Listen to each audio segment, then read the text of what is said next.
L'actualité économique à présent, vue par Patrice Ferrus. Bonsoir Patrice. Bonsoir.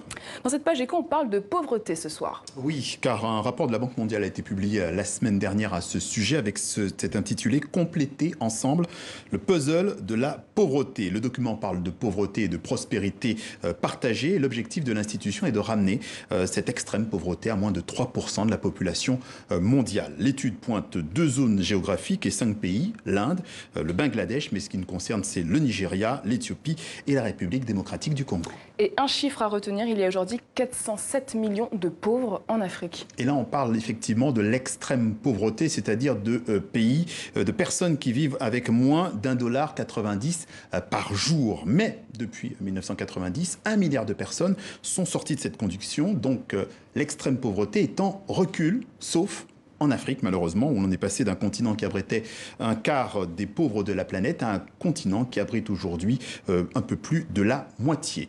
Pourquoi la situation de la pauvreté en Afrique va à contre-courant? Alors, plusieurs pistes pour l'expliquer. Selon la Banque mondiale, on parle d'abord de la natalité, de la démographie. Le fait est pour cette Banque mondiale difficilement contestable. Plus vous avez de bouches à nourrir, plus ça pèse sur le budget du ménage. Mais il y a aussi des voies alternatives et la vision de l'ONG Anda Tiers-Monde qui a mobilisé une quarantaine de chercheurs autour d'un rapport paru en juillet dernier, le RASA, le rapport alternative sur l'Afrique, sous-titré un rapport pour l'Afrique et par l'Afrique. Alors 100 pages, pas de solution définitive, mais en gros, un mot d'ordre, changer le logiciel. Et concrètement, ça veut dire quoi? Eh bien d'abord, avant de parler de la natalité, le RASA parle des revenus et indique que selon les critères du BIT, le Bureau international du travail, les calculs sur l'emploi en Afrique sont par exemple faussés par le fait que d'un point de vue occidental, une personne non salariée ne travaille pas. Alors que dans la réalité, le Sénégal, par exemple, le secteur informel concerne 90% des emplois. Quant à la natalité, en Afrique subsaharienne, elle reste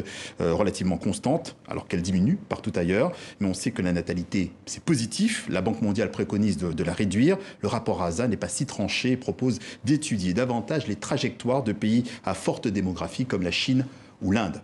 Et quels sont les autres critères objectifs qui expliquent cette pauvreté? Alors, les conditions de vie précaires, donc il faut mesurer la stabilité politique du pays et les conflits internes qui le fragilisent. 2, la santé des individus, et cela malgré les progrès pour faire reculer la mortalité infantile. Il est d'ailleurs à noter ce rapport mené par l'Institut national d'études démographiques en France, qui a été publié d'ailleurs ce mois d'octobre, et qui dit que plus d'un demi-million d'enfants et d'adolescents de 5 à 15 ans qui vivent en Afrique subsaharienne sont morts prématurément l'année dernière. Et puis on notera, enfin, pour expliquer cette pauvreté, le fait de vivre dans des zones parfois très vulnérables aux catastrophes naturelles. On se souvient des derniers mois de la sécheresse au Kenya, en Somalie, en Éthiopie ou encore des inondations en Sierra Leone ou au Zimbabwe.